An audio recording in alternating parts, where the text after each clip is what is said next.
first of all, I'd like to tell you that I already knew you before you were famous. Now, how did you manage that? Yeah, you co-authored some articles on fiction and empathy. Oh, yes, with Raymond Marr. Raymond Marr and Keith Oatley. Yes. Yeah. Oh, so you knew those? I know them and I know the articles. Oh, how nice. Yeah, because I cited them in my dissertation. What was your dissertation on? It was on literature and empathy. Aha. Yeah. Aha. So, well, it turns out literature is good for something. It is, which is, likely why we read it and talk about it and tell stories and watch movies and do all those sorts of things. Yeah. That would be my first question. What do you find interesting about that fiction and empathy topic? Well, it's a matter of mimicry. For me to feel empathy for you, I have to see the world through your eyes. And I do that with my body. What I do technically is I attempt to determine what your goal is. And I do that by observing, your nonverbal behavior substantially, your verbal behavior as well, especially the direction of your eyes. And I get some sense of what you're focused on as a consequence of that. And because of that, I can also focus on that. And if I do the same thing, then my body reacts the same way yours does, in which case I feel emotions that are similar to yours. And then I can understand you. And so when you go to a movie or you read a piece of literature, you focus on the protagonist or whatever, or the series of protagonists, and you identify their goals.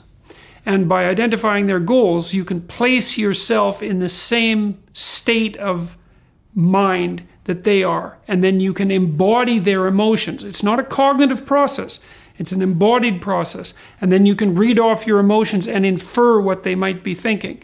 And then that gives you the opportunity to see the world from the perspective of other people, which you need to do if you're going to cooperate and compete with them successfully. And so literature, storytelling, not literature specifically, but storytelling and all of the dramatic arts are there precisely to facilitate that understanding. That's why children pretend play so often and so naturally. They adopt roles to become other people so that they can understand each other. It's crucially important. And one of the things that I'm concerned about is the fact that our modern technologies, especially phones, because they're so ubiquitous, are likely interfering with children's ability to engage in sufficient dramatic play.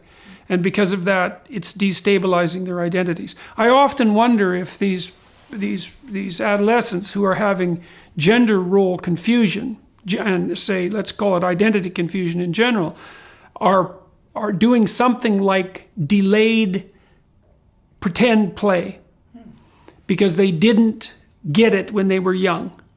And it's not optional. It's crucial. There's about a 4-year period from about the age of, let's say, 3 till 7 or 8, where you need to engage in continual dramatic play. And that's what catalyzes your identity, enables you to practice who you're going to be. And if that's interfered with, well, we have no idea what the consequences of that will be. I would say social isolation to begin with, because a kid that can't play, is hopeless socially. You're hopeless socially unless you can play. And you need that early. I'd like to get back to this later, but perhaps first for our Dutch viewers who don't know you yet, how would you introduce yourself? Well, I'm a psychologist and a researcher and a professor and an author and a business consultant and a speaker. And I don't know if that's the proper order. I have a family, I have a wife and children. That's me. I've become notorious or well-known because of my YouTube presence. I don't know exactly how you characterize someone like that. A media personality, a new media personality, I suppose. I have a very popular podcast and a very popular YouTube channel with 2 million subscribers and 1 million Twitter followers and 500,000 Facebook followers, and it's some insane number of social media contacts, and I've learned how to use that, I suppose, to some degree over the last 4 or 5 years, and Use it's it for exploded. Well, I mean, what I used it for to begin with, YouTube, was to put my lectures online because they were popular and because there was some interest from television stations in Canada, a small television station, and they were a small hit by the standards of such things. And I thought, well, there's YouTube. I don't know what the hell YouTube is for. How about I record my lectures and put them on YouTube and see what happens? Maybe I can teach thousands of people instead of dozens of people, and why not? So I set up an iPad and a lapel mic, for $200 and started to record my lectures.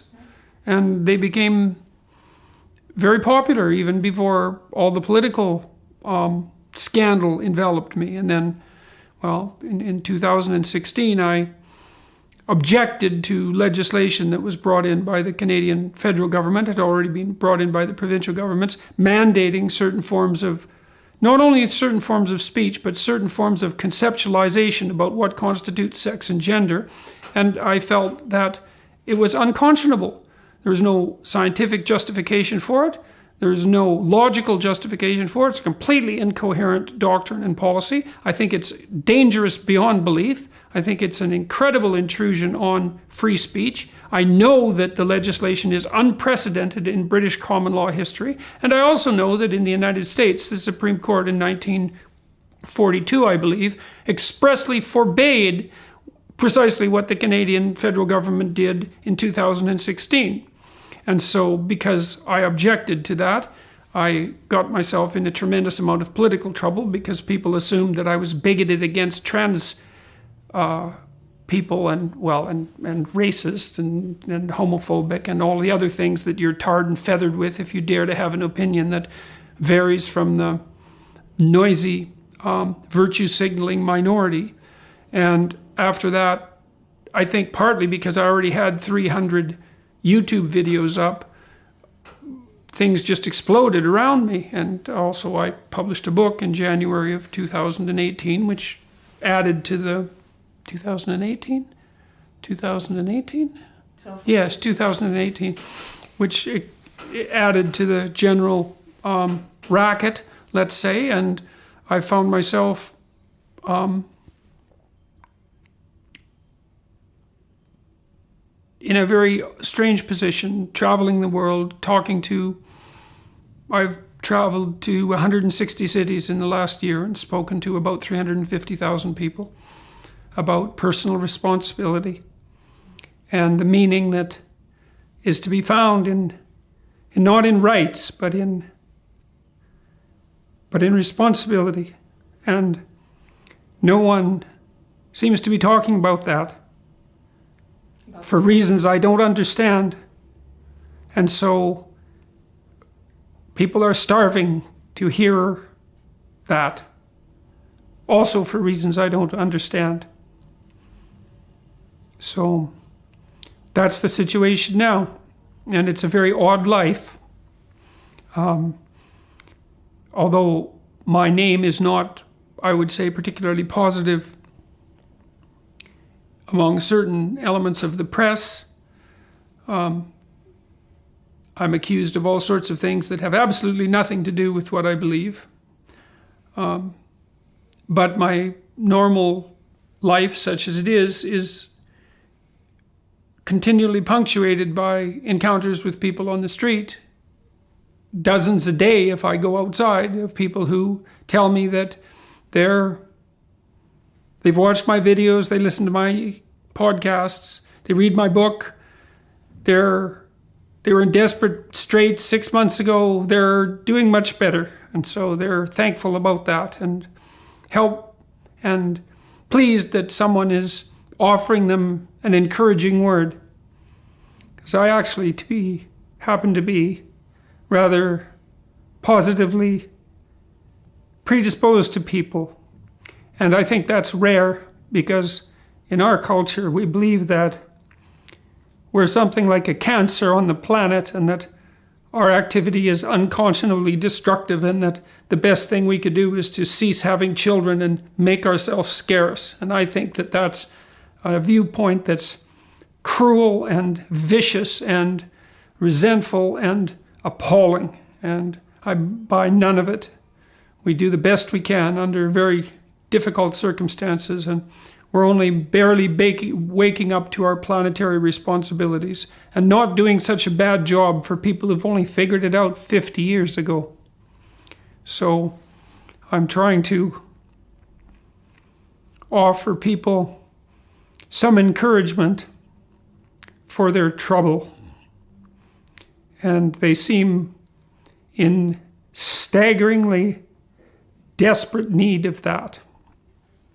This touches you, right? This makes well, you... it's very peculiar and difficult to accustom myself to meeting endless parades of strangers everywhere in the world who tell me a desperate story with a happy ending. It's a very private story, and they obviously trust me enough to, first of all, tell me what was wrong, and then let me in on the fact that things have improved dramatically because they've developed a vision for their life, and because they've decided to marry their girlfriend, and because they've decided to have a family, finally, and to settle down, and to work at their career, even though they may just have a job, and to tell the truth, and that's working. And so they're very pleased about that. And so, maybe, I don't know what the proper reaction to receiving information like that on a rather random basis is, but it's not nothing. We've met some of your fans, and we got the impression they were all male fans, the ones that we talked to, and that they were struggling with their manhood, and that you give them this message that it's okay to be a man. It's not okay. It's necessary. What the hell are we going to do without men? You look around the city here, you see all these buildings go up, these men, they're doing impossible things. They're under the streets, working on the sewers, they're up on the power lines, in the storms and the rain. They're keeping this impossible infrastructure functioning, this thing that works in a miraculous manner. They work themselves to death, and often literally, and the gratitude for that is sorely lacking, especially among the people who should be most grateful.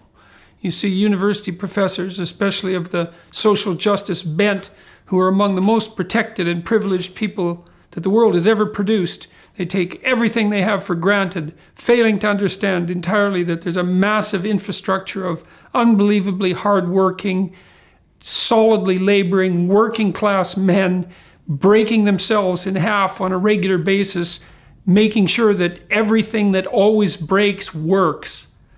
And so a little gratitude for that is in order. And it's very useful to tell everyone, not just men, that they have an important role to play, a necessary role, and that if they act properly and honestly and forthrightly, that they can put their lives together and they can help their families and they can make their communities better, and that's not toxic masculinity, that appalling phrase. It's what keeps the world going round. And if we had any sense, we'd understand that, instead of doing everything at every possible moment to label what we have in the West as oppressive and patriarchal and fundamentally predicated on power, of all the insane propositions. Anybody who's ever worked for a functional organization knows perfectly well that the organization isn't predicated on power. You have a boss who whose fundamental motivation is power, well, first of all, the probability that he's going to be successful is very low because everyone will be working against him behind the scenes. The people who are successful are good mentors, and they're hard workers, and they're productive, and they're competent, and they do their job properly, and they do everything they can. My observation has been that they do everything they can to find junior colleagues who have potential and possibility and work diligently to further their careers and find that a major, if not the major, source of satisfaction in their life. Certainly the people I've met in my life who've been very successful, and I've met many very successful people, are thrilled to death when they can find someone who's young and willing and able and conscientious and straightforward and diligent, and they open doors for them in every direction they can possibly manage. And none of that's credited to the oppressive capitalist patriarchal system, which also is doing miracles, is performing miraculously all around the world, raising the standard of living of poor people everywhere in the world at a rate that's unprecedented in human history. The UN itself, which I would hardly regard as a pro-capitalist organization, believes that absolute poverty will be eradicated by the year 2030 in its totality. It's been halved since between 2000 and 2012. We're moving rapidly towards a post-poverty world economy where no one is starving except for political reasons. And there's no gratitude for that either. You think capitalism is? There's absolutely no doubt about it. It's the collapse of the Soviet Union and the catastrophic economic policies that the communists implemented, especially in places like South America and Africa. And the burden of that has been lifted at least slightly. And so we start to see some semi-sane economic policies that reward people for their own entrepreneurial productivity and provide them with a modicum of security. And we're producing surpluses in every possible direction. Free electronic communication for everyone in the world, rapid dissemination of fresh water and sanitation facilities, markedly reduced child mortality, which is now in sub-Saharan Africa down to the same levels it was in Europe in 1952. It's an absolute miracle, and no one's aware of it. And it's to be laid at the feet of the dissemination of the idea of individual sovereignty and free market principles around the world. And if you dare to put yourself forward as a spokesperson for the poor, you could do nothing better but to hope that we make everybody on the damn planet as rich as we possibly can as quickly as possible, because the evidence also suggests that as soon as you get people's as soon as you get the GDP of a country up above $5,000 a year, then people start to take care of the environment. And so you see in places like China and in India, there are more forests now than there were 30 years ago. There's more forests in the Northern Hemisphere than there were 100 years ago. There's all sorts of things even on the biological front that are positive in ways that people don't know about. It's not to say we don't have our troubles. I would say the oceans are overfished badly, and that's a big mistake, but that's a tragedy of the commons. But most things are far better than they've ever been, and there's so little gratitude for that it's a form of incomprehensible miracle to me. In our documentary, we're focusing on male-female relations in Canada and in the West, and on feminism. So I'd like to get back to that point, because that was one of the things that you mentioned. Do you think that men are having a more difficult time today than women? Oh, that's very hard to say. I don't think men are encouraged. I think they're discouraged actively right from day one. Whether that makes them have a harder time than women is very difficult to say. I think those things are best judged on an individual level. I mean, I was thinking about, and then if you think about it historically, well, it's 2019. Well, imagine 1919. Well, that would have been 4 years of a terrible war with tens of thousands of people dead, and then the Spanish influenza. It could be a hell of a lot worse than it is now. And so we have our problems. I think the most serious is a form of strange political polarization that threatens, to some degree, that seems to threaten the stability of our political systems and the civility of our society. But, it depends on your grounds of comparison. It's not like we're starving. It's not like we're in the middle of a plague. There's no civil war. Things could be a hell of a lot worse. But there's a pernicious social viciousness that's emerged over the last 10 years that I think is disheartening to people, and it would be nice if that would dissipate, and perhaps it will. Perhaps people will gain their senses and stop causing unnecessary trouble. I mean, it's not surprising to me to some degree. We have a technical problem. And the technical problem fundamentally is that the birth control pill radically altered the relationship between men and women. It turned women into creatures who did not know who they were. And unsurprisingly, because an entire plethora of new options opened up, and it destabilized the relationship between men and women for the same reason. And it's not easy to understand the new dynamic that should or could emerge as a consequence of women having voluntary control over their reproduction. So to me, it's in large part the male-female issue is the upheaval of something that's the equivalent of a major biological mutation. So we've had 40 years to figure that out. It's like we haven't figured it out. I think that we've also compounded that by doing almost nothing but lying to young women, because that's all we do to young women. We tell them that, well, first of all, that career is the most important thing in life, which there is no evidence whatsoever that that's true. If you look at standard public opinion polls, you find that 75% of people regard their family and their friends as the most important part of their lives. Men as well. Men as well, yes. It's the social. Well, Jesus, most careers aren't careers, they're jobs. How many bloody people have a career? And even if you have a career, what makes you think it's worth giving up a family for? What are you going to do when you're 50 and 60 and 70 and you're alone? And believe me, there's going to be plenty of people facing that.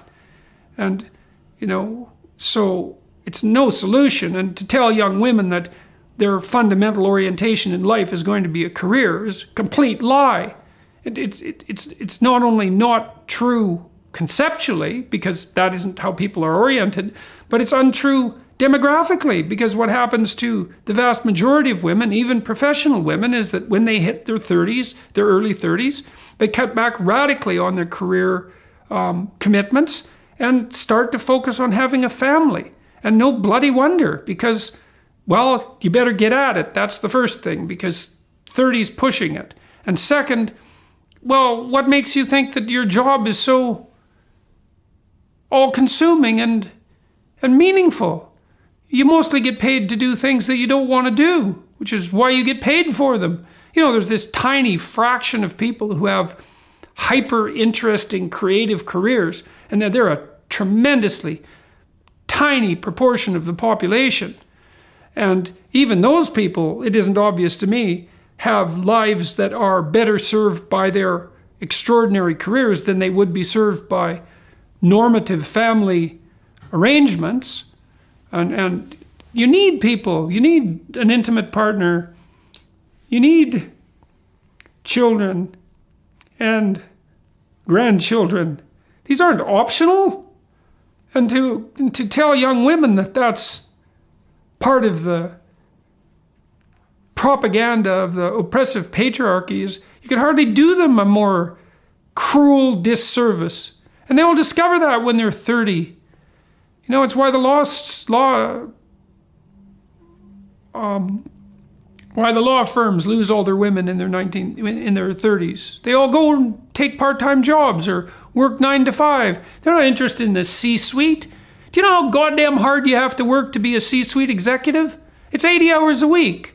I know some insane men that work in the C-suite, you know, and the mystery isn't why there are few women in the C-suite. The mystery is why there are any men at all in the C-suite, because all they do is work. And they have a tremendous amount of responsibility. And you think, well, they have many millions of dollars and they have their yachts and their freedom. And, that's trust fund people or people who are benefiting from unearned oil revenue in the Middle East, the parasitical rich, let's say, who aren't productive.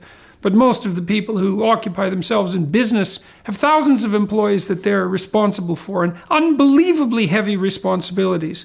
And they pay a huge price for that because all they do is work.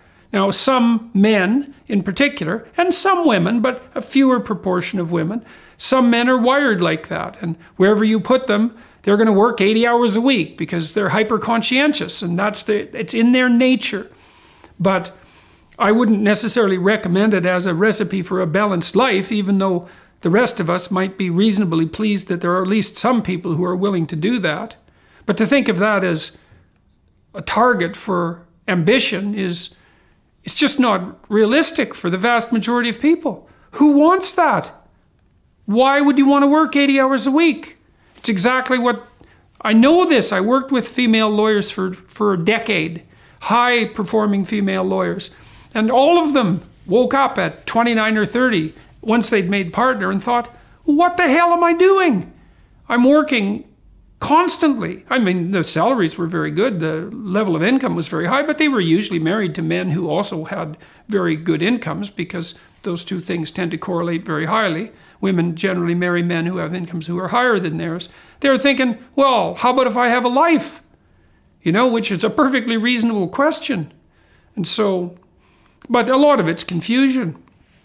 But what I also don't understand, especially from the feminists, is that if the goddamn oppressive male patriarchy is such a hellish structure bent on the oppression and domination of everyone in the world, why in the world are women encouraged to flock into it and occupy all the positions of power? That makes no sense to me at all. Is it supposed to be magically transformed in its oppressive nature merely because women happen to be doing exactly the same jobs that men were? Are the women magical in some sense and are going to decrease the degree to which the oppressiveness occurs? There's no evidence for that.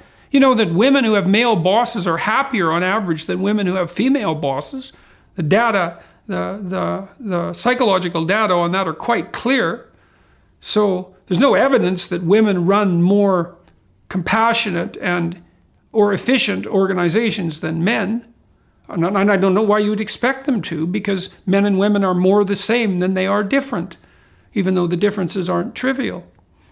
So, and the idea that there are no differences between men and women, which is the standard social constructionist line, is only indicative of an ignorance of biology that's so profound that it should be criminal. So there's many differences between men and women, and morphologically, physiologically, psychologically, temperamentally, hormonally, developmentally, right from in utero exposure to different sex hormones. And these are not trivial matters, and they have not a determining effect, but a crucial effect. And you see these especially manifested in the extremes, which is why, for example, that the rates of incarceration of men are 10 to 15 times those of women. That's not sociological. It's because there's a small proportion of men who are hyper-aggressive, and you can identify them when they're 2. So, the social constructionists, Judith Butler and people like that, they know absolutely nothing about biology. Nothing.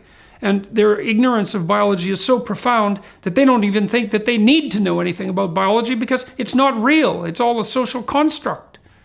And it does no one any good. We know in the Scandinavian countries, here's a statistic. The freer the country, the fewer women in the STEM fields. Now explain that. It's easy. If you allow women their choice, they go into professions that care for people. If you allow men their choice, they go into professions that deal with things.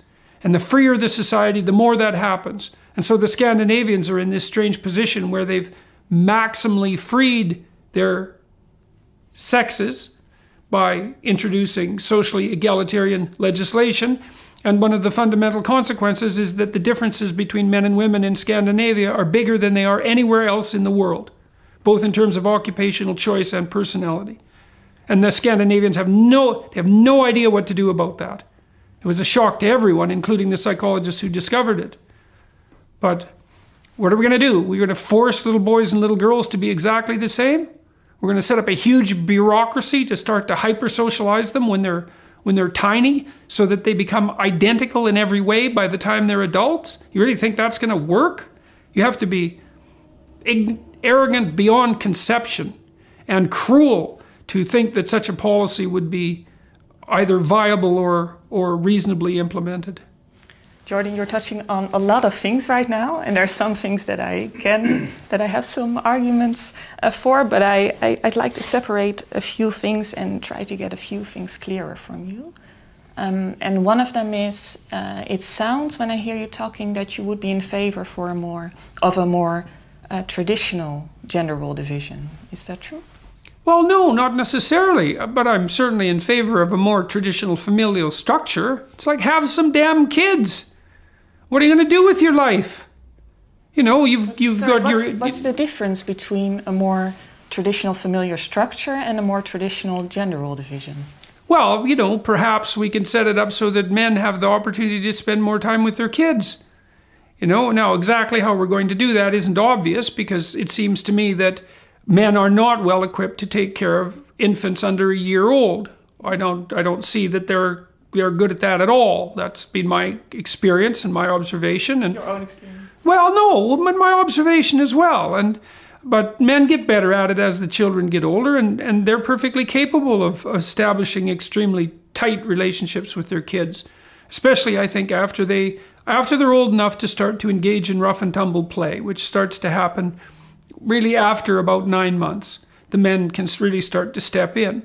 In my view, I think that for the first year of life, of a child's life, the woman's role is to take care of the baby, and the man's role is to take care of the woman and the baby, and to step in and to stop her from becoming exhausted and to make sure that things go smoothly. And then the couple can negotiate the roles after that and make them as egalitarian as they want or can manage. And there's nothing wrong with having men deeply involved in their family structures. It's to their benefit. Clearly, the most detrimental predictor of poor long-term outcome for children is fatherlessness. And of course, that's something no one will talk about either, because, well, every family's the same and it doesn't matter if you have a father. Well, it turns out to bloody well matter a lot, because if you don't have a father, you're far more likely to become pregnant as a teenage girl. You hit puberty earlier. You're way more likely to be alcoholic. Your rates of mental illness go through the roof. And if you have sons, they're far more likely to be criminal, incarcerated, and drug addicted. And it's not a trivial effect. And so men are necessary in families, and the more time they spend with their children, proper time, the better.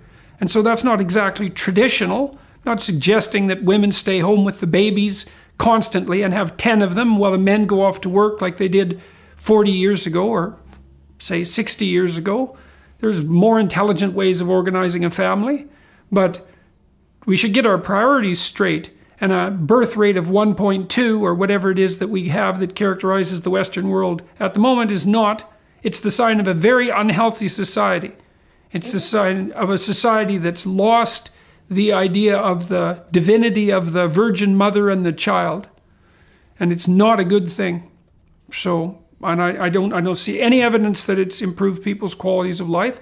All of the demographic evidence suggests that women have become increasingly unhappy since the early 1960s. So, the cross-sectional studies continually conducted year after year show precisely that. And it could easily be because they're taking on more and more responsibility. You think, well, you have a career and it's fulfilling and all of that, but it's not just fulfilling. It's stressful and difficult. And if you have a career and a family, especially if you're a single mother, well, good luck to you, man. You're run off your feet nonstop, and you're a target for every predatory male in the neighborhood.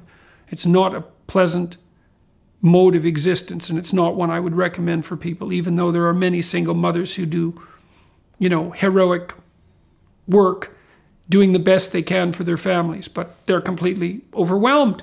You can't work and have kids and be single. How the hell could you do that? It's 2 full-time jobs, at least, and that's only if you have 1 kid. So, and we don't know how to solve a lot of these problems because it turns out that having children is very expensive, and farming them out to daycare doesn't make economic sense. You can do the calculations on the back of an envelope and figure that out in about 15 minutes if you're vaguely arithmetically inclined and would actually like to know the facts. So, you need a trained childcare worker, so that's maybe $45,000 a year. You have to double that for overhead. That includes the buildings and the rest of the structure, especially if the children are young. So that's $90,000 a year. Well, and then if you have young children, the largest number of children that you can place with a caregiver is 3, possibly 4, but if they're young enough, let's say 3, that's $30,000 a child. Well, that's post-tax money. Well, if you have 2 children, how many people make enough money to spend $60,000 a year having someone else take care of their children? And that problem isn't going to go away. You're going to hire untrained workers to take care of the children. You're going to have substandard physical infrastructure to provide them with. No one's figured that out economically. Well, the Scandinavians seem to have figured it out with cheap childcare or even state-funded childcare. And also a paternal leave that's divided. And what's their birth rate? Well, but why is that so important, the birth rate? Because it's. Well, I don't know. What's so important? I mean, that's part of the question. Yeah. Well, what's important? Well, children are important, and 1 isn't enough. No. First of all, we don't even know if children can be raised on their own. I mean, how? We don't know. I was raised on much on my own. Well, it happens, but the natural human environment is for children to be surrounded by other children, and we have no idea how much socialization occurs as a consequence of having siblings. You think, well, you're raised by your parents. It's like, no, not in a standard human environment. Mostly, you're raised by your siblings and your friends, and if you don't have any siblings, then what does that do to you? Well, you don't know, and no one knows. But it makes you different than you would otherwise be. I would say one of the things that it's likely to do is to make you substantially more narcissistic than you would otherwise be. And that's obviously no slur on you. But, siblings keep each other in place. And they teach you how to interact under very competitive conditions with other people. And they play with you, and they're role models for you. And, we don't know if a structure of 2 parents and 1 child is stable or healthy. We know nothing about that. And my suspicions are that it's not, because children need other children. So now we do see that the Scandinavian countries, and I don't include Holland in that, people tend to include Holland, yeah. But I don't think we are a Scandinavian country, that they score highest on happiness, so they must do something right. Well, they're rich. But there are also other rich countries, but then... Yes, and most of the rich countries score quite high on happiness. The Scandinavians do particularly well, but the difference between them and the Canadians and the Americans and so forth isn't that great. I mean, they are actually quite staggeringly rich, especially the Norwegians, since they have all their oil money. And so there's multiple reasons why their societies are stable. They're also homogenous countries in the large, which also seems to be something that contributes to the stability of communities, according to the work of Robert Putnam from Harvard. And they're small countries, and they're relatively easy to govern. And so there's multiple reasons why the Scandinavians might be doing well. And their egalitarian policies are perhaps part of it, but it takes careful analysis to pull those things apart. Yeah, And there's some evidence that measuring happiness is no straightforward thing either. And I would say that their alcoholism rates are relatively high. So it's a complex question. Yeah, I know I studied psychology. It is. It's a complicated question, and the Scandinavians. But I wouldn't underestimate the degree to which general economic prosperity and a relative heterogeneity or homogeneity of social expectation is a major contributor.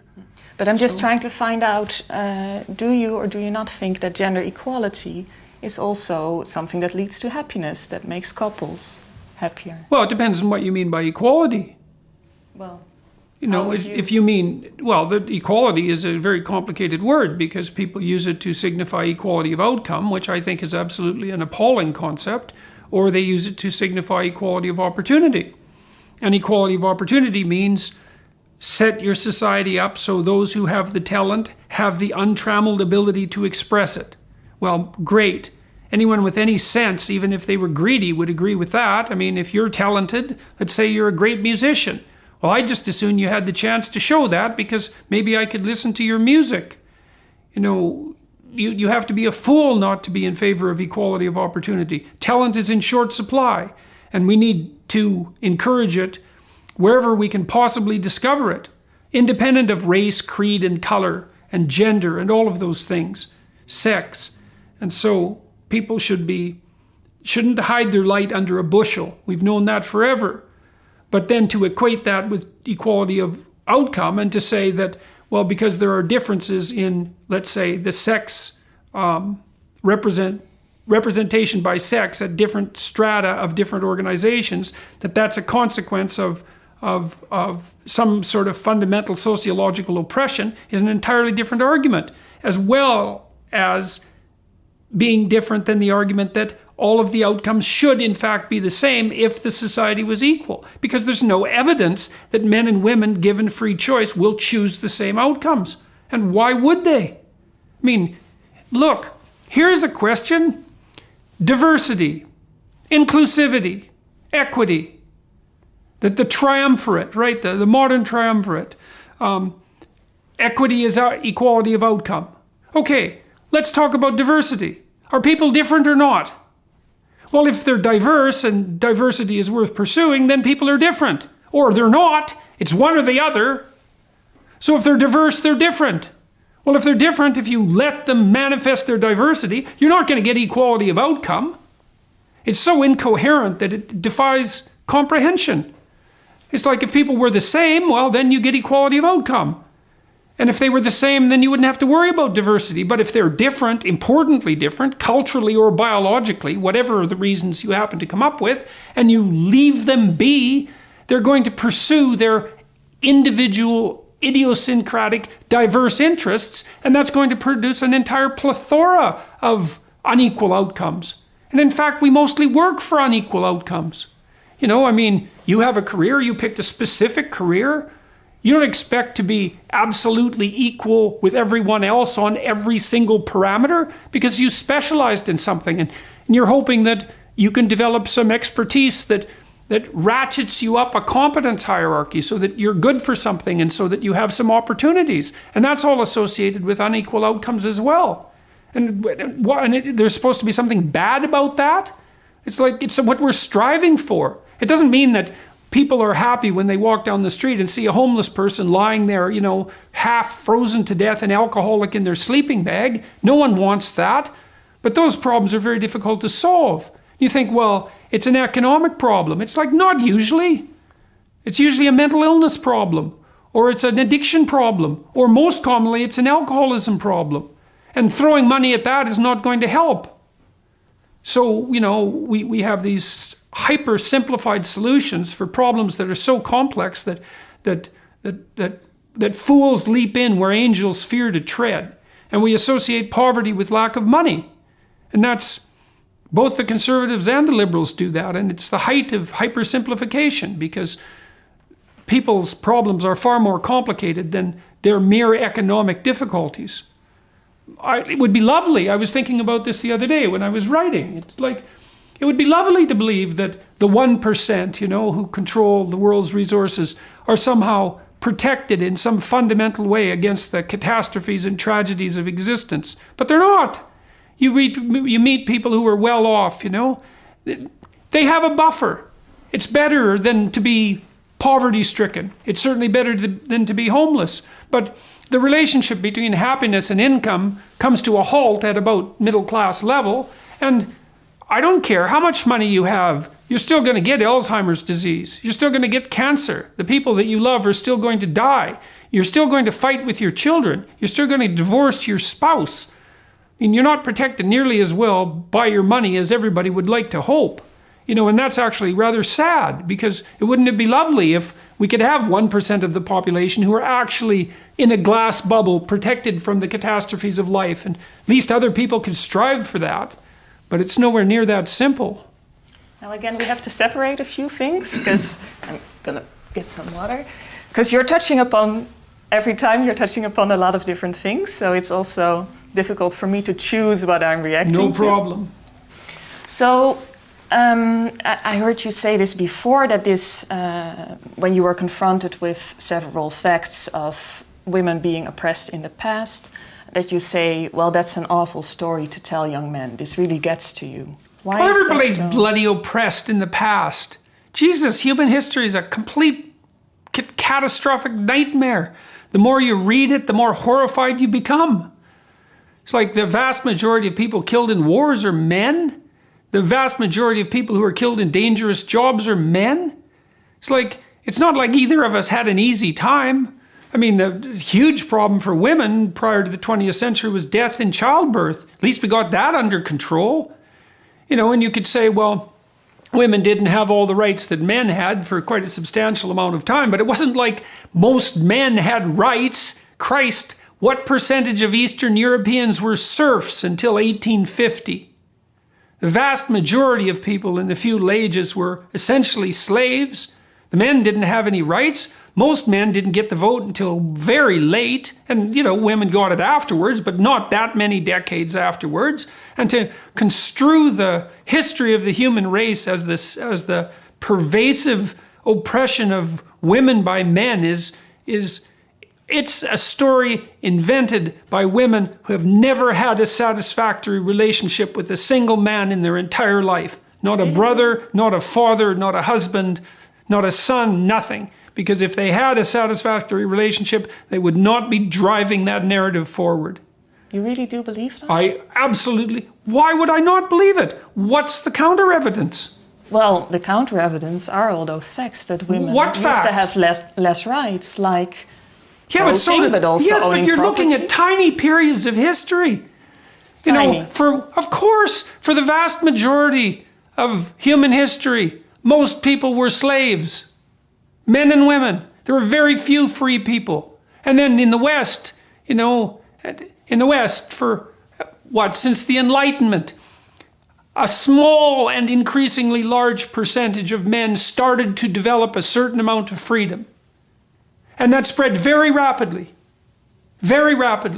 over the period of over a minimum number of hundreds of years. It spread, I think, as fast as it possibly could have, given all of the things that have to happen in order for that kind of equality to manifest itself. And we don't even know what the preconditions are for that equality. You can walk down the street in Holland safely. No. Compared to most places in the world, you can walk down the streets in Holland safely.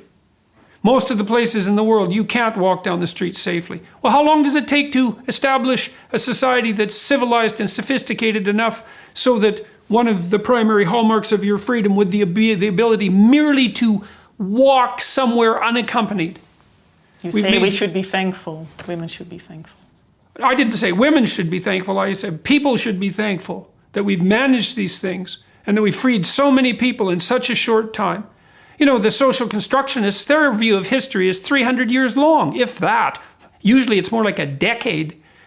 You look at this over any reasonable period of time, that freedom is spread among people so rapidly, especially in the last 500 years, that it's an absolute bloody miracle. Most men didn't have the vote 150 years ago. So We're looking at very small periods of time. And the proclivity for freedom to spread and for equality to spread is very, very powerful. And there's virtually no one opposing it. You know, I mean, in the span of a single lifetime, it seems like things are progressing rather slowly, but from a cultural perspective, the rate of change is so fast that that we can barely keep up with it. And I don't believe for a moment that the typical woman has fewer opportunities now than the typical man. I don't see that that's true at all. I don't think the facts support I certainly don't think the facts support that that's true. Women are outperforming men at every level of the economic hierarchy. You know, they don't do as well economically once they graduate, but that's partly because of the majors they determine to take and because of the choices they make with regards to their career strategies. So this narrative of oppression it's so resentful and so ungrateful and so unrealistic and so historically ignorant that it's a miracle to me that people can swallow it. Human history is simple. Things were terrible before 1895. Terrible. The average person in the West lived on less than $1 a day in today's money, which is half the current rate that the UN regards as abject poverty. Right?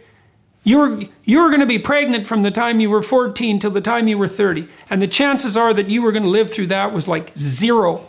Your parents were going to be dead, at least one of them. You were going to lose at least half your children. You're going to spend the vast majority of your time in back-breaking work. Your life was hard in a way that modern people can barely imagine. And there's been an economic miracle of unparalleled significance in the last 150 years. And we have so much more than we had then that the world isn't even vaguely the same. And yet we read backwards and we say, well, men were privileged. Which bloody men were privileged? Exactly. I mean, let's get down to the nuts and bolts of it. Who were privileged? The serfs who tilled the land? The knights who defended the feudal communities? The kings, perhaps, although I'm not so sure you would have wanted to live in a drafty and freezing castle with no plumbing or electricity or heating or entertainment through ice-cold winters with the constant threat of war. The men went off to war constantly. There were endless numbers of devastating plagues. No one had enough to eat. It's like, and now what are we doing? We're quibbling about whether men or women had a rougher time. It's like, Jesus, you know. And then what? There was no cooperation between men and women? What's that? Men help raise children. Do you know how rare that is in the mammalian community? It's almost unheard of. And they actually do a pretty good job. Most men love their children. And so where's the oppression?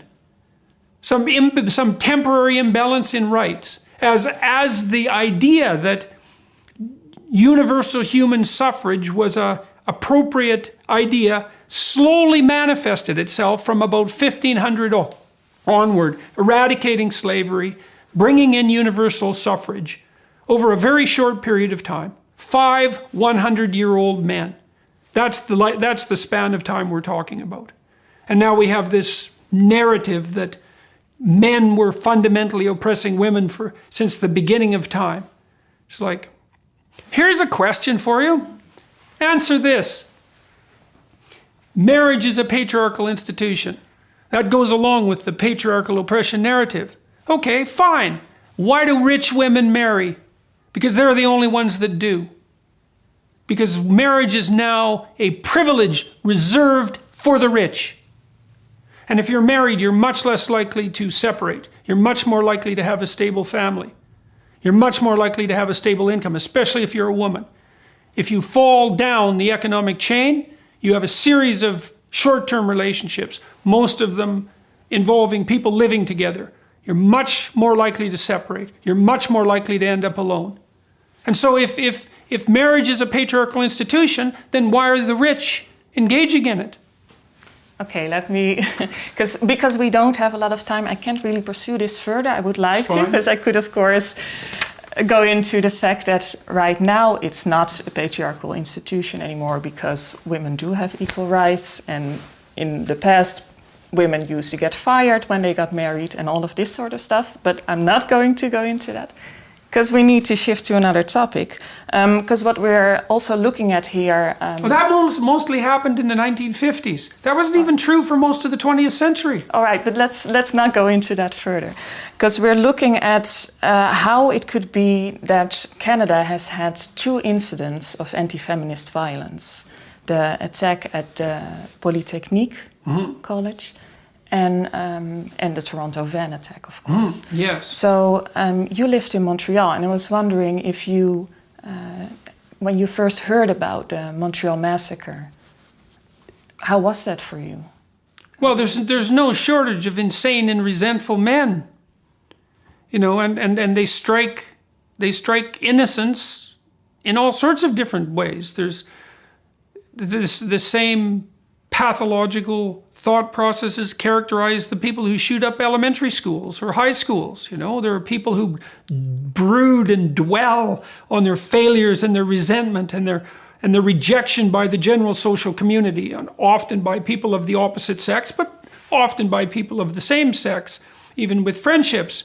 And they sit in their basements or in their you know, in the hellholes they've created for themselves, and they fantasize about taking revenge on the world for the inequities that have been delivered upon them. And then they act, and they're very rare, and they're very unpredictable, and we don't know what to do about them. And they gather a tremendous amount of press coverage and notoriety for their actions, and that's part of what drives it. It's a terrible thing, but it isn't a problem that we know how to solve because we can't identify the precursors and we can't stop the publicity. So it's terrible. I don't think that there's any evidence that that particular form of appalling insanity is more frequently directed contrasexually than generally. Yeah, but we're looking at these 2 attacks. So yeah, perhaps well, those are terrible attacks. And, an interpretation of why it happened here in Canada. No. You don't? I don't. Well, certainly not in a place like Montreal. I mean, well, or Toronto for that matter. They're pretty civilized cities. I mean, I don't think you can find a safer city anywhere in the world for women than Toronto and Montreal. Christ, in Montreal, you can walk around, if you're female, you can walk around unaccompanied everywhere all the time, and virtually you're as safe as you are anywhere in the world. It's the same in Toronto. So there's no explaining fundamentally rare and random acts. You know, this incel character. I mean, I was interviewed in the New York Times about that, and I made a comment that monogamous societies tend to be more stable, which is an absolutely obvious anthropological finding that everyone who's even vaguely educated has known for at least 100 years. And the reporter made much of that, suggesting that I had this idea that, you know, undeserving men should be delivered up women on a platter by some sort of state institutional function, which is not only something that I certainly don't believe, but nobody who's sane has ever believed since the beginning of time. This man who drove over his victims was resentful and full of hatred. And I said that. He had a hatred for God. He had hatred for being. Why? Because he was rejected. I'm not excusing it. It's terrible. There's no excuse for him whatsoever. He should have gone out and made some friends. He should have gone to the gym. He should have put himself together. He should have got educated. You know, I don't know. It's also possible that he had a mental illness that wasn't curable. You know, I mean, there's no shortage of people who are barely clinging to the edges of the world with their fingertips, and now and then one of them slips off and does something terrible. And it's very difficult to draw general conclusions from that, except that such things happen. The only thing I would say about that is that if you're going to perform an act like that, you usually spend many, many months or many, many years fantasizing about it and the notorious aftermath that will glorify your name. And there's nothing in that that's good. And I've never suggested for a moment that men who are rejected by women should do anything but look to themselves and improve themselves so that they make themselves into the kinds of partners who would be voluntarily attractive to women who were making voluntary choices, which is obviously the only sort of solution that's ever going to work anyways. So they're terrible catastrophes. And besides, there's no reason to assume necessarily even that the person who undertook the attack is fully cognizant of their own motives. You know, I mean, we don't trust politicians. I don't know why we'd trust mass murderers to tell us exactly what was going on in their minds the moment before they perpetrated their terrible crime. But I certainly don't think that it reflects specifically on Canadian society. I can't see how that can possibly be true, given that, you know, we're among a handful of countries who are essentially egalitarian in their, not only in their legal structures, but in their entire society. You know, I mean, women saturate the workplace in Canada and have for 40 years, certainly since I've been, especially in the professions that I've occupied. The vast majority of my colleagues and my students have been women. It's par for the course, and it's not a surprise or a shock to anyone, or anything that anyone is complaining about as far as I can tell. I just think mostly when I think about it that it's, well, I find it sad because I've seen so many women, especially in their early 30s, desperate to have children. And I'll tell you that if you want to spend a miserable decade, one good way to do it is to wait till you're 30 to try to have children and then to find out that you can't. That's no picnic. And your chances at that point, if you're a couple at 30, is 1 in 3 is fertility difficulties, which is defined as unlikelihood of or inability to conceive within 1 year of attempting it. And so I don't know precisely how it is that people go about balancing their requirement for an intimate relationship and a family and their career. It's a very, very difficult problem to solve, just like how to raise children is a difficult problem to solve because it's so incredibly expensive. I don't know how you solve that economically because the utility of children economically is deferred decades into the future, and we don't know how to fund that. I want to get back to the attack again, because of course a lot of people are saying that it's a backlash against feminism, and in the case of the Polytechnique massacre, that was really clear. Yeah, they say that because it's in their own best political interest. It's 2 bloody people. What are you going to do? You're going to generalize from 2 insane people. When was the Polytechnique massacre? How long ago? 89. Right, so it's more than 20 years ago. And you had this attack a year ago. It's 2 attacks, 35 million people, 2 attacks in 3 decades. You're going to draw generalized political conclusions from that. And then you're going to assume that those generalized political conclusions aren't a consequence of your own motivations. What's that, a random sample or something? 2 insane people? That's no random sample. There's no drawing conclusions from that. You remember the man who shot up the elementary school in the eastern seaboard in the United States? You're going to draw a conclusion from him? You're going to say something general about society because someone was insane enough to go kill children? You can't do that. You can barely generalize about social trends if you do a random stratified poll. Even those things haven't been accurate recently in predicting political outcomes. So it's all well and good for people who are already grinding an axe to say that these acts are, you know, indicative of widespread attitudes towards women. It's like 2 attacks out of 35 million people in 30 years is not indicative of widespread antipathy towards women. Now these are 2 attacks, of course, just 2. But you have this huge red pill community online, and you must be familiar with the red pill community. I'm vaguely familiar with them, Yeah. but So, what of it? well, their whole thinking is that feminism is oppressing men. No, their whole thinking is that radical social justice warriors are polarizing society. And that's exactly what's happening. So you can't accuse the red pill society of holding viewpoints that are even vaguely commensurate with people who commit crimes of that magnitude. There's nothing fair about that at all. It's like painting half the population in the United States. Half the population is Republican, has been for the last 40 years. You know, they tend towards more conservative perspectives on many, many things. It has nothing to do with antipathy towards women, as unless you assume that it's only the liberals that have the best interests of women in mind, and I certainly don't believe that at all. I don't think that the liberals do, especially the radical. I'm not the liberals so much because they're more in the center, but the radical left types, I don't think they have the best interests in women in mind at all. In fact, I don't think they have anybody's best interests in mind.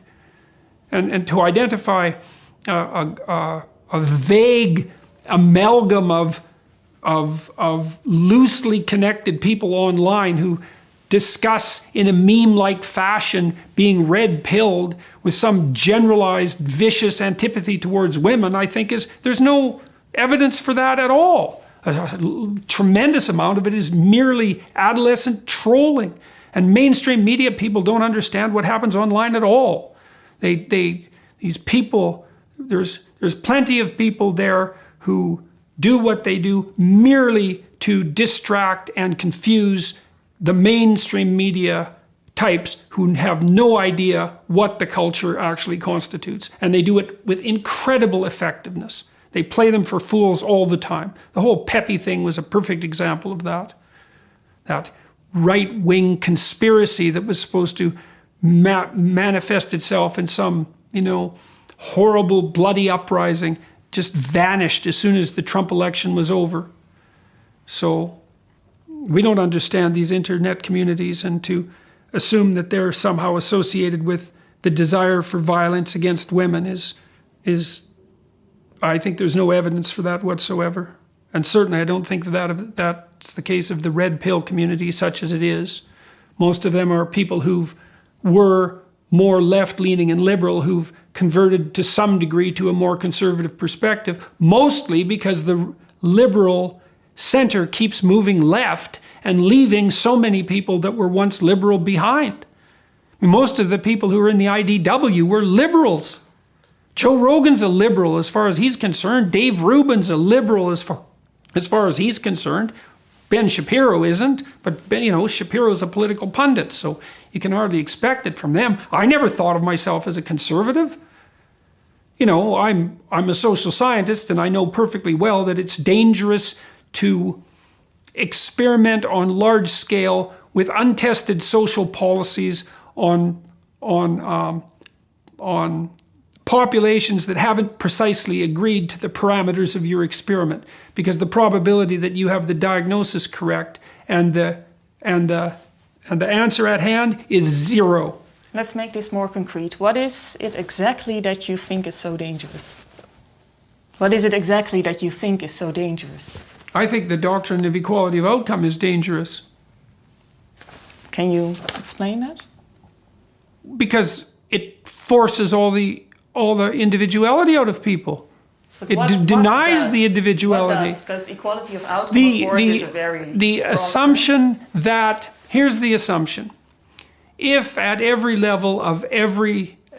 hierarchical level of every organization, every demographic group is not represented in the same proportion as they're represented in the population, then the reason for that is systemic oppression on the part of the patriarchal of the patriarchal